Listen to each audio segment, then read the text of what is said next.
Dear student of class 12, most welcome to एक learning. So dear student, आज के इस वीडियो में हम लोग जो हमारे पॉलिटिकल साइंस के फर्स्ट चैप्टर है international relation in the post world war period, यहाँ पे सेकंड कर दी ना, सेकंड नहीं हुआ, the post world war period हमारे थर्ड सेमेस्टर का फर्स्ट चैप्टर है पॉलिटिकल साइंस का।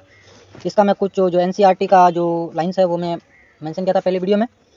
आज इसी चैप्टर से कुछ इंपॉर्टेंट सवाल करेंगे, शायद 20 क्वेश्चन रहेगा आज के इस वीडियो में।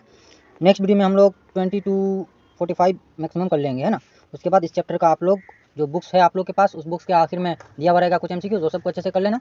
बाकी बाद में होने से मैं इसका मॉडल पेपर सॉल्व करवा दूंगा। इनफ होगा भाई, इस चैप्टर से जो भी क्वेश्चन करवाऊंगा इनफ है। और पहली बात, वीडियो स्टार्ट करने से पहले सभी से आप लोगों से रिक्वेस्ट है, वीडियो को अपने तमाम दोस्तों तक शेयर करें, ठीक है ना। चलिए पहला क्वेश्चन देखते हैं। Who use first time the word cold war. Cold war का जो वर्ड है वो सबसे पहले किसने इस्तेमाल किया था, तो वो क्या था, बर्नार्ड ब्रांच ने। बर्नार्ड ब्रांच, ठीक है।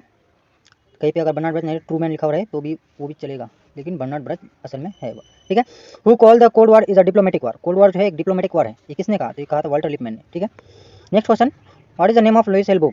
तो उसकी किताब का नाम क्या था, the cold war as history. Next question, what is the period of political tension of Russia and America. यानी जो रसिया और अमेरिका के दरमियान जो पॉलिटिकल टेंशन का पीरियड था वो कौन सा था, तो 1940 से 1990 तक। 1945 में जो सेकंड वर्ल्ड वार खत्म हुआ, उसके बाद शीत युद्ध यानी कोल्ड वार स्टार्ट हुआ। कोल्ड वार लगभग 1991 में खत्म हो गया, और जो हमारे वर्ल्ड है, दुनिया बाइपोलर वर्ल्ड से यूनिपोलर वर्ल्ड में बन गया, लास्ट में सुपर पावर अमेरिका बना, ठीक है ना। तो who was called the cold war as is hot peace, R Burnett, ठीक है। ये किसने कहा कि कोल्ड वार एक गर्म अमन है, तो आर बर्नेट ने कहा। और इसी के तरह एक क्वेश्चन पूछ दिया था इस बार सेमेस्टर 3 वाला जो एग्जाम दिया पिछले साल, हॉट पीस की जगह शायद कुछ ऐसा कुछ सवाल पूछा था, हॉट पीस नहीं था वहाँ पे, बाकी दूसरा दी थी, तो आउट ऑफ सिलेबस था। तो हम लोग कुछ ऐसा आउट ऑफ सिलेबस क्वेश्चन को भी कवर करेंगे लास्ट में, ठीक है ना। What is the period of detente. Detente का पीरियड कब से कब तक, तो 1969 से 1979 तक। ये थोड़ा बहुत इधर उधर भी हो सकता है, लेकिन अक्सर ये पीरियड माना जाता है नॉर्मल। और बाकी डिटेंट का मतलब क्या होता है ये भी याद रखना। डिटेंट का मतलब होता है रिलैक्सन ऑफ टेंशन, ठीक है। डिटेंट का माने पूछा जाएगा रिलैक्सन ऑफ टेंशन, ये बहुत पूछे भी जाते हैं। What did the contract of SALT यानी strategic arm limitation talk. SALT का फुल फॉर्म है strategic arm limitation talk, full form भी याद रखना है। तो सल्ट का जो कॉन्ट्रैक्ट हुआ था कब हुआ था, तो 1972 ईस्वी में सल्ट का 2 कॉन्ट्रैक्ट हुआ था, अभी आगे देखते हैं। When did October revolution happen. October revolution happen कब हुआ, तो 1917 ईस्वी को अक्टूबर रेवोल्यूशन हुआ था। The block built with eastern European countries is known as iron curtain. Who quote, किसने कहा, मतलब क्वेश्चन को समझो। जो मतलब जो ब्लॉक बनाया गया किसके दरमियान, ईस्टर्न यूरोपियन कंट्रीज़ के दरमियान।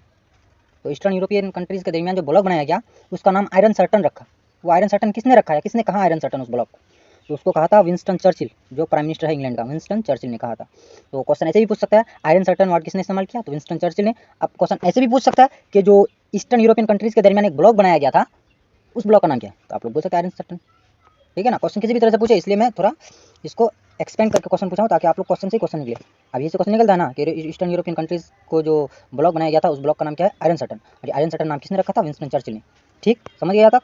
Next question, when did the Vietnam war start. Vietnam war कब स्टार्ट हुआ, तो 1 नवंबर 1955 से 30 अप्रैल 1975 तक ये जारी था। Next question, question number 11, when did Cuba missile crisis. Cuba missile crisis कब हुआ, तो क्यूबा मिसाइल क्राइसिस ये बहुत ही इंपॉर्टेंट है, समझे कि नहीं। मैं जो भी इंपॉर्टेंट है वो सबको ऑलरेडी आंसर सब मैं रेड कर दिया हूँ रेड कलर में। तो क्यूबा मिसाइल क्राइसिस 16 अक्टूबर से 28 अक्टूबर तक चला था 1962 को, 13 दिन तक।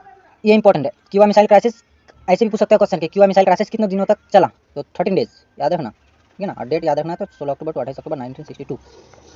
What is the meaning of detente, तो डिटेंट का माने क्या होता है, पहले बता दिया, रिलैक्सन ऑफ टेंशन। इसका पीरियड कब से कब तक था, 1969 टू 1979, है ना, इतना ही पीरियड था इसका। बाकी इसका मानी है रिलैक्सन ऑफ टेंशन, ठीक है। आप आते हैं when did Helsinki final act happened, तो ये हुआ था 1 अगस्त 1975 को। तो question number 14, when did Salt one contract held, पहले बताया था मैं, सल्ट का पहला ये कब हुआ था, नवंबर 1972 को, लेकिन दूसरा सल्ट कब हुआ था, कब हुआ, 1978। ये दोनों इंपॉर्टेंट रखना, सल्ट का पहला और दूसरा कॉन्ट्रैक्ट कब हुआ, 1972 को पहला हुआ था, दूसरा 1978 को।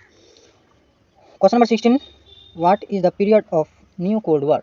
न्यू कोल्ड वार का पीरियड कब से कब तक था, तो ये पीरियड चला 1979 यानी डिटेंट के पीरियड के बाद, डिटेंट का खत्म हुआ उसके बाद 1991 तक चला, उसके बाद बाइपोलर वर्ल्ड खत्म हो गया, यूनिपोलर वर्ल्ड स्टार्ट हुआ।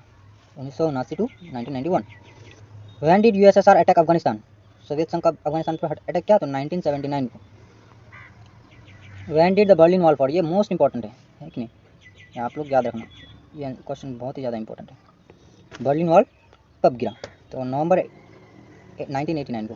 ठीक है। Question number 19, what is the full form of ASEAN? तो association of south east Asian nation इसका फुल फॉर्म होता है। Question number 20, what is the full form of BIMSTEC? तो bay of Bengal initiative for multi sectoral technical and economical cooperation. तो आज के इस वीडियो में बस 20 क्वेश्चन था, जो कि आप लोग के चैप्टर्स के अंदर से था।